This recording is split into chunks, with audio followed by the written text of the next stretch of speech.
जनसंवाद समाचार. अल्पवयीन मुलीवरील अत्याचार प्रकरणात एकाला 20 वर्षे सक्तमजुरी. 4 आरोपींची निर्दोष मुक्तता.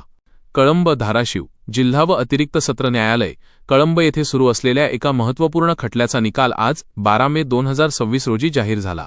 शिराढोण पोलीस ठाण्याच्या हद्दीतील खामसवाडी येथील एका अल्पवयीन मुलीवर झालेल्या अत्याचार प्रकरणात न्यायालयाने मुख्य आरोपीला 20 वर्षांची सक्तमजुरी आणि दंड ठोठावला आहे, तर पुराव्याअभावी इतर 4 जणांची निर्दोष मुक्तता केली आहे.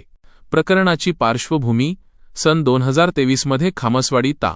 कळंब येथील कुमारी ऐश्वर्या नितीन पाटील नाव बदललेले हिच्या फिर्यादीवरून शिराढोण पोलीस ठाण्यात गुन्हा रजिस्टर नंबर 76/23 अन्वये भारतीय दंडविधान कलम 376 आणि पोक्सो POCSO कायद्याच्या विविध कलमान्वये गुन्हा दाखल करण्यात आला होता. या प्रकरणाचा तपास पोलीस उपनिरीक्षक JP पुजरवाड DYSP कार्यालय कळंब यांनी केला होता.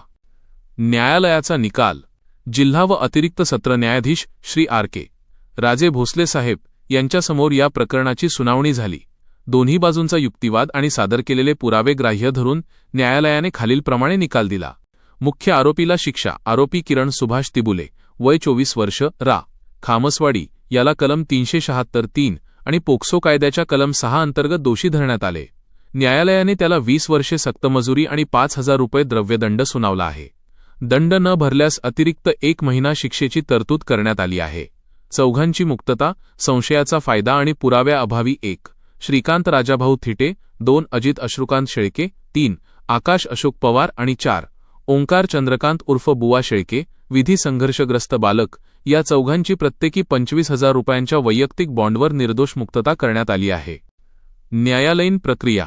या खटल्यात सरकार पक्षातर्फे सरकारी वकील श्री आशिष कुलकर्णी यांनी काम पाहिले. शिराढोण पोलीस ठाण्याचे प्रभारी अधिकारी API D.B. कोळेकर यांच्या मार्गदर्शनाखाली कोर्ट अंमलदार PC 322 SL गायकवाड यांनी न्यायालयीन कामकाजात सहकार्य केले. न्यायालयाच्या या निकालामुळे परिसरात मोठी खळबळ माजली असून महिला आणि बालकांच्या सुरक्षिततेबाबत कायद्याचा वचक पुन्हा एकदा अधोरेखित झाला आहे. बातमी आवडल्यास लाईक करा आणि शेअर करा. जनसंवाद समाचार.